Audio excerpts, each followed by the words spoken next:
It is time to get real, and we look forward to this each and every Friday because we get to chat with the amazing Debbie Georgiani. Good morning, Debbie. Good morning. I just love that music. You have the best music. Get you moving, yeah. Do I have the best music of all the contributors? Well, yours and Deacon Dan Brer. Deacon Dan Brer gets a roar before his. Roar! And then it starts. That's cool. Which is kind of neat, yeah.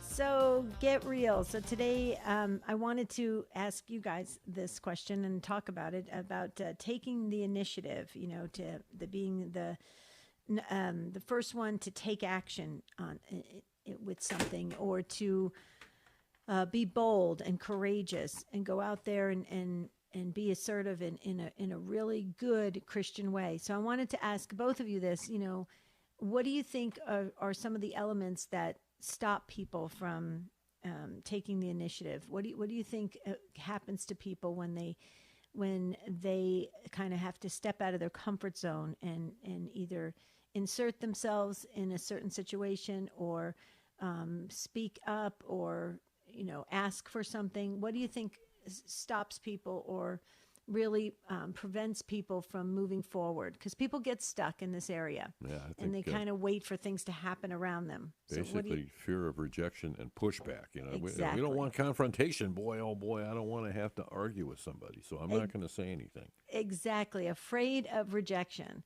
And so the interesting thing about that is that happens a lot for us as Catholic Christians, right? We're very hesitant to do something, and we can be very, very passive in the way of certain situations when we really should be bold and courageous and step out and be able to in charity, communicate and express what we need and what is going to be better for, especially after prayer. Always take it to prayer first. But there is eventually, as you continue life in general, you're gonna come into situations where you're going to meet that kind of resistance, and oftentimes, as a Catholic Christian, it's very easy to go into prayer. We go into prayer very easily for the most part, but then to take action, we don't like that. It just feels very uncomfortable. And what I would suggest in this area to really get real is to learn about yourself. Know that you don't like that kind of rejection or confrontation. Absolutely, Ron. But then push through it and ask for assistance. And who do you ask for in that area? Ask your guardian angel. Absolutely. We're coming up on the Archangel Feast Day, coming up around the corner, and then it goes right into the Guardian Angel Feast Day. And that's next week. And I would definitely recommend that when you're about to take action on something, or you have to speak something that is the truth, or you need something for yourself at work or at home, to communicate your needs or your wants, or something that you feel that is in line with God's will, ask your guardian angel to assist you in that, to be bold, brave, courageous, and to step out of your comfort zone. Your guardian angel is there to walk with you. If you look at Psalm 91, God's protection, right? The guardian angel is there to guard you and guide you.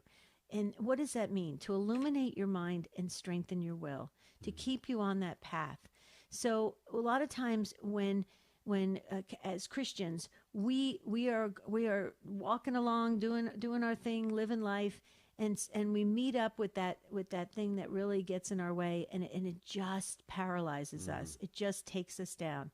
God doesn't want that for us. He knows how hard life is going to be. He knows how difficult interactions are going to be.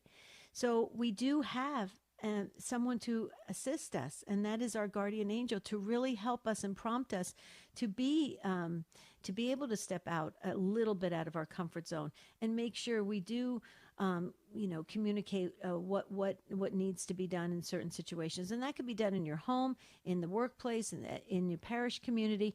But I just would encourage everybody that's listening today, if you really want to get real, well, we know that it's for real that we have a guardian angel. Yeah. And our guardian angel is underutilized in so many ways, and we don't remember so many times that we have a guardian angel. That's why it's so important at the start of the day to pray the guardian angel prayer in the morning, so that it reminds you remind yourself that you do have this heavenly assistance all day long, for that your guardian angel is not going to leave you. So your guardian angel is with you all the days of your life. So it's very important you realize that. The demons want you to forget.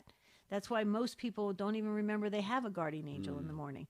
So I just want to encourage folks that if you feel like, I'm not really moving, I'm kind of spinning and staying in one spot, and things are bothering me and people are bothering me, and I'm having situations at work, just really lean on your guardian angel. Ask your guardian angel, as long as it's within God's will, because the holy angels are always going to do God's will.